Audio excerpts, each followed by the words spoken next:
છોટાઉદેપુર જિલ્લો કે જ્યાં હવે ટીબીના દર્દીઓને શોધવા માટે આરોગ્ય વિભાગ લઈ રહ્યું છે બળવા ભુવાઓની મદદ, જે માટે બળવા ભુવાઓને અપાઈ રહી છે ખાસ તાલીમ પણ। અને એટલું જ નહીં, ટીબીના લક્ષણો ધરાવતા દર્દીઓને સારવાર બાદ સાજો થાય પછી બળવા ભુવાઓને સરકાર તરફથી 1000નું ઇન્સેન્ટિવ પણ આપવામાં આવે છે। બળવા ભુવા ટીબીના દર્દીઓને શોધવામાં કેવી રીતે મદદરૂપ બની શકે એ માટે એક વર્કશોપ યોજાયો, જેમાં તેમને ટીબીના રોગ વિશે જાણકારી આપવામાં આવે છે। ટીબીના દર્દીઓ કેવી રીતે સાજા થઈ શકે, તેમાં તેઓ કેવી રીતે મદદરૂપ બની શકે તેની પણ માહિતી આપવામાં આવે છે। છોટાઉદેપુર જિલ્લામાં કુલ 4 તાલુકામાં ભુવાની સંખ્યા 742 જેટલી નોંધાયેલી છે।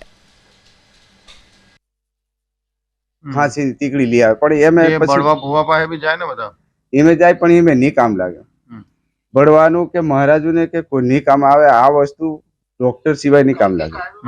આ દવા લેવાની બળવા શું કરી દેવા એ છાડી દે તો ને પણ એને દવાનો ઈલાજ હોયા વગર નહીં મેળ આવે।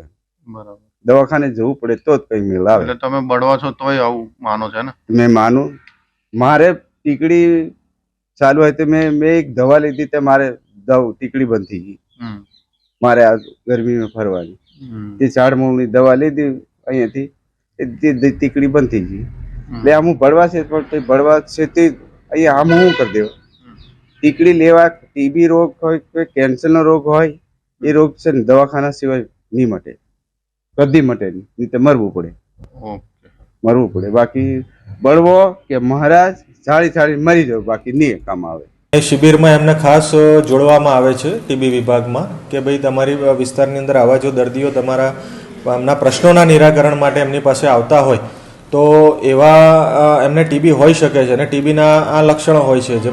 તો એવી માહિતી અમે શિબિરો દ્વારા, વર્કશોપ દ્વારા એવા બળવા ભુવાની કામગીરી કરતા વ્યક્તિઓને બોલાવીએ છીએ અને પોઝિટિવલી એમને સમજ આપીએ છીએ ટીબી રોગ વિશે।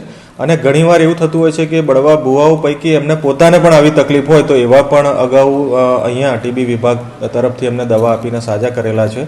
અને આવા વ્યક્તિઓની એ લોકો પણ ડોટ પ્રોવાઈડર તરીકે એ લોકો સારવાર આપે અથવા દવા ગળાવે 6 મહિના સુધી તો અને દર્દી સાજો થાય, દર્દી સંપૂર્ણપણે રોગમુક્ત થાય, જેની તપાસથી અમને ખબર પડે તો એવા વ્યક્તિઓને, એવા બળવા ભુવાને અમે સરકારશ્રી તરફથી જે જોગવાઈ છે ડોટ પ્રોવાઈડર ઇન્સેન્ટિવ, એ ઇન્સેન્ટિવ પણ અહીંયાથી ચૂકવેલું છે।